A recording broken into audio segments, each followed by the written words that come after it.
Hello everyone, আজ মহালয়া আর দেবীপক্ষের শুভ সূচনা কিন্তু হয়ে গেছে। তাই আমিও দেরি না করে আজকের দিনটাকে খুব সুন্দর করে তুলতে আমিও বেরিয়ে পড়েছি ঘুরতে। তো গিয়েছিলাম পাহাড়ের এক খুব সুন্দর জায়গায়। তো চলো আগে কিছু খেয়ে নিই, কেন কি সকাল থেকে তেমন কিছু খাওয়া হয়নি। তো এই ব্রিজটার পাশেই এক ছোট্ট দোকান ছিল, তো সেখানে বসে আমরা একটু নেপালি স্টাইল আলু মিমি খাচ্ছিলাম। তো চলো এখান থেকে বেরিয়ে যাই, অনেকটা রাস্তা যেতে হবে, কারণ এখান থেকে যাব আমরা কার্শিয়াংয়ে। জানো তো, যখন আমরা বেরিয়েছিলাম একে অপরকে বলে বেরিয়েছিলাম আজ আমরা বেশি দূর যাব না, অল্পটুকু ঘুরেই চলে আসব। কিন্তু দেখো ঘুরতে ঘুরতে কোথায় চলে এসেছি।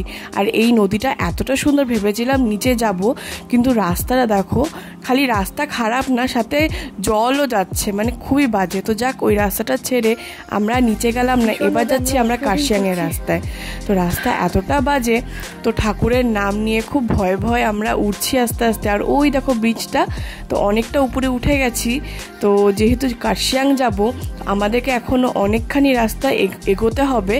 আর জায়গাটা খুব সুন্দর।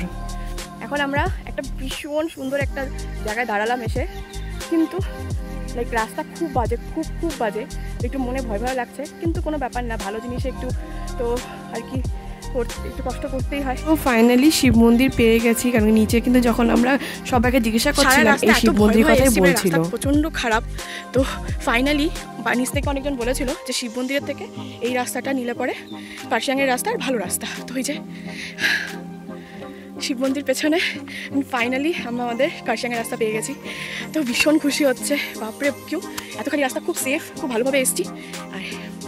আর কি বলবো, খুব সুন্দর জায়গাটা। তো চলো এবার বেরিয়ে পড়লাম কার্শিয়াংয়ের উদ্দেশ্যে। তো খুব জল পিপাসা পেয়েছিল, তো রাস্তায় একটাই দোকান পেয়েছি, তো এখানে দাঁড়িয়ে এক বোতল জল কিনলাম। কিনে অনেকটা রাস্তা পেরিয়ে এবার পৌঁছে গেছি কার্শিয়াংয়ে। থ্যাঙ্ক গড আমরা সেফলি কার্শিয়াং পৌঁছে গেছি। আর রাস্তাগুলো এতটা ডেঞ্জারাস ছিল, আর মানে পুরো ফুল অফ অ্যাডভেঞ্চার। তো আমরা ভাবতে পারিনি যে এতখানি অ্যাডভেঞ্চার আমরা একদিনে ফেস করব। তো ভীষণ ভালো লেগেছে, একটা ভীষণ সুন্দর অভিজ্ঞতা হলো আমাদের। তো যাক, কার্শিয়াংয়ের ওয়েদারটা ভীষণ ভালো ছিল, বৃষ্টি পড়ছিল, আর আমিও সেই বৃষ্টিতে মনটাকে যেন খুশি করে নিলাম। তো দিনটা এতটাই সুন্দর কেটেছে। তো এতখানি বৃষ্টি পড়ছিল, তাই ভাবলাম যে একটা দোকানে দাঁড়াই, আর সাথে খুব খিদেও পেয়েছিল। তো চলো কিছু জিনিস অর্ডার করি। তো তার আগে চলো পেছন দিকটাতে দেখাই দোকানের। দেখো বৃষ্টি আর মেঘে কিছুই দেখা যাচ্ছে না। তো এই দেখো আমি নিয়েছিলাম একটা কফি, আর এখানে মোমো, আর মোমোগুলো ভীষণ ভালো ছিল, ভীষণ জুসি ছিল। তো যাক, আর দেরি করব না, এখান থেকে এখন সোজা বাড়ি যাব, নাহলে হয়তো অনেকখানি দেরি হয়ে যাবে। ভালো লাগলে একটা লাইক করে দিও।